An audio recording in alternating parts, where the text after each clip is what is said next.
मुझे तो पता ही नहीं था कि मेरी काम वाली इतनी सुंदर दिखती है।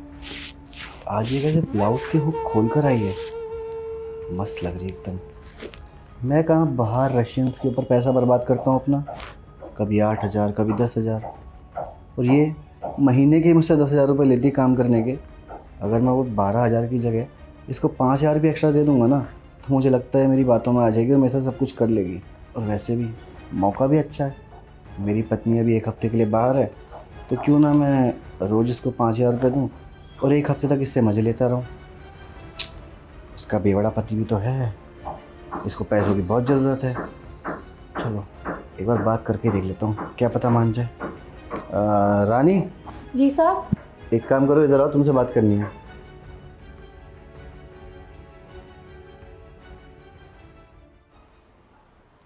आओ बैठो, खड़ी क्यों हो? हाँ। अरे तुम नीचे क्यों बैठ गई? मैंने ऊपर बैठने के लिए बोला है। अरे साहब मैं नीचे ठीक हूँ। अरे नहीं नहीं, ऐसा अच्छा नहीं लगता नीचे बैठना। आओ ऊपर बैठो, हाथ दो, आओ हाथ दो, आओ ऊपर बैठो। अरे मैं किसी में भी भेदभाव नहीं करता। अब तुम मेरे यहाँ काम करती हो, इसका मतलब ये थोड़ी ना कि तुम इस घर की नौकरानी हो। तुम हो तो एक इंसान ही ना। अच्छा वैसे मुझे ये बताओ, क्या हुआ तुम्हारे उस बेवड़े पति का? पीना कम करा उसने या नहीं? नहीं साहब, कहाँ, उसके चक्कर में तो हमारा घर भी गिरवी रह गया है। पैसे की इतनी कंगाली है, तभी तो आपके यहाँ पर काम कर रही हूँ। बात तो सही कही तुमने। और वो जो तुम्हारे बच्चे थे 2, उनका क्या हुआ? पढ़ा रही हो या अभी तक घर पे ऐसे बैठा रखा है? कहाँ, इस बेवड़े पति के चक्कर में मेरा सारे पैसे लूट गए। पढ़ाई लिखाई की इतनी टेंशन है। अब मेरे बच्चे को पढ़ना भी बहुत पसंद है, बट मैं बेचारी माँ क्या क्या करूँ। मुझे याद है अभी भी, जब मैं 2 दिन पहले तुम्हारे घर आया था, तुम्हारे बच्चे कैसे मेरे से बात कर रहे थे, hello uncle, how are you. अरे बच्चों को तुम अपने अंग्रेजी मीडियम में पढ़ाओ, मैं चाहता हूँ पढ़ लिख के कुछ बन जाएं। और वैसे भी तुम्हारा बेवड़ा पति है, अब तुम 2 घरों में काम करती हो, 10,000 रुपये मैं देता हूँ, 10,000 रुपये कोई और देता होगा। अब 20,000 में आज की डेट में कहाँ चलता है घर? बल्कि तुम्हें तो कम से कम 40,000 50,000 रुपये मिलना चाहिए। 40,000 50,000? साहब क्या मजाक कर रहे हो? मेरे जैसी अनपढ़ नौकरानी को कौन 40,000 देगा? अरे तो मैं कौन सा तुझे ये कह रहा हूँ कि तुझे कहीं पे लिखा पढ़ी करनी है, ऐसा कुछ काम नहीं है। देख मेरे पास एक काम है, उसमें फ़ायदा ही फ़ायदा है। तुझे 1 घंटे के 5,000 रुपये मिलेंगे, और सोच तुझे रोज़ वही काम करना होगा तो महीने का कितना कमा लेगी तू? साहब देखो, मुझे सारा काम आता है, झाड़ू पोछा बर्तन खाना बनाना सब कुछ। नहीं कर दी ना फिर वही छोटी बात, गरीब गरीब ही रह जाता है, कभी ऊपर की सोचता ही नहीं है। अरे झाड़ू पोछा इनमें क्या रखा है? देख जो मैं तुझे काम बता रहा हूँ ना, वो इससे अलग है। तू समझ नहीं रही है मैं कैसे काम की बात कर रहा हूँ। अरे साहब मैं ऐसे वैसे गलत काम नहीं करती, कोई इज्जत वाला काम हो तो मैं कर लूँगी। यार रानी तू मुझे एक बात बता, ऐसा वैसा काम कौन ही करना चाहता है? वो तो हालात करवा देते हैं ना इंसान से। और देख आता हुआ पैसा किसको बुरा लगता है? किसी को भी बुरा नहीं लगता है। और तेरे फ़ायदे की तो बात है, तेरे बच्चे अंग्रेजी मीडियम स्कूल में पढ़ेंगे, पढ़ लिख के कुछ बन जाएंगे, और तेरे पास भी पैसा रहेगा तो अपने उस बेवड़े पति को दारू भी ला के दे सकती है, और तेरा घर जो गिरवी है तो अपना घर भी छुड़वा सकती है। सोच, बस 1 घंटा और ढेर सारा पैसा। साहब पैसे किसको अच्छे नहीं लगते? हाँ मुझे अच्छे लगते, बट इज्जत वाले, हाँ ये गलत काम वाले नहीं। मैं नहीं कर पाऊँगी।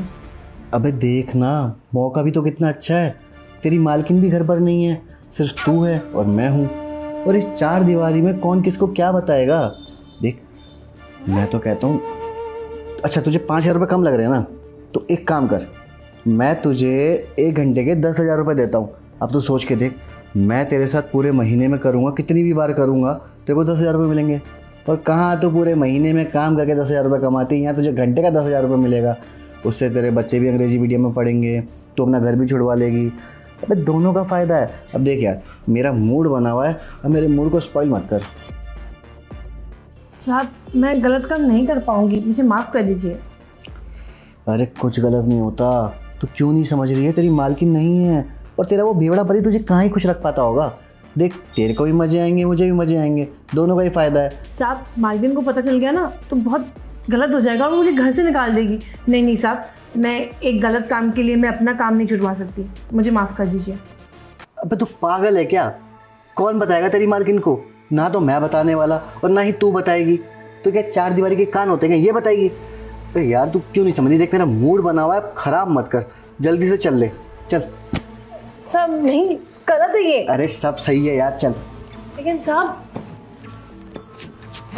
साहब एक बार और सोच लीजिए, ये गलत है, आप अपने मालकिन को धोखा दे रहे हो। नहीं साहब। अरे यार कुछ गलत नहीं है, दोनों को मजा आएगा। और वैसे मेरा मूड बना हुआ, देख तेरी मालकिन गई हुई है 1 हफ्ते के लिए और मेरे पास पूरा 1 हफ्ता है। मैं रोज तेरे साथ यही करूंगा, तुझे पैसे दूंगा, चल जल्दी।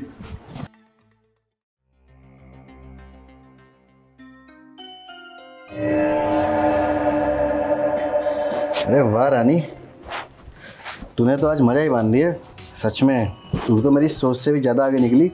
कहाँ मैं बाहर रशियन के ऊपर पैसा बर्बाद करता था, पर यहाँ तूने तो आज मेरा मज़ा ही बांध दिया।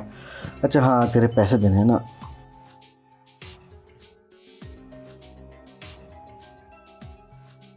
अरे ये क्या कर रही है तू? अबे वो 10,000 नहीं है, पूरे 50,000 हैं। 50,000 है ना, कोई बात नहीं, मैं 2 लाख लूंगी मैं आपसे। अबे हो क्या, 10,000 की बात हुई थी ना हमारी? मैंने तुझे कहा था कि जब हम ये सब करेंगे तो मैं तुझे 10,000 रुपये दूंगा। नहीं साहब, हमारी कोई बात नहीं हुई थी, आप मुझे उल्टा कमरे में लेके आए, वो भी ज़बरदस्ती। अबे ओ तेरा दिमाग सही है? अभी हमारी बार बात हुई थी ना, मैंने तुझे कहा था ना कि मैं तुझे 10,000 रुपये दूंगा। देखिए साहब, अब आपने मेरी मजबूरी का फ़ायदा उठा दिया है, ठीक है? आप अपने 50 दिया है, अब इसको मुझे 2 लाख चाहिए। अब आप 2 लाख दे रहे हो या मैं मालकिन को जाके सब कुछ बता दूँ? अबे ओ, ये मालकिन कहाँ से बीच में आ गई तेरी? ये तो तेरे मेरे बीच की बात थी ना। देखो साहब, मुझे अब कुछ नहीं सुनना, चुपचाप मेरे 2 लाख रुपए दो, नहीं तो मैं चली मालकिन को बताने और पड़ोसी को इकट्ठे करने। आपके ऊपर बलात्कार का जो केस जो लगने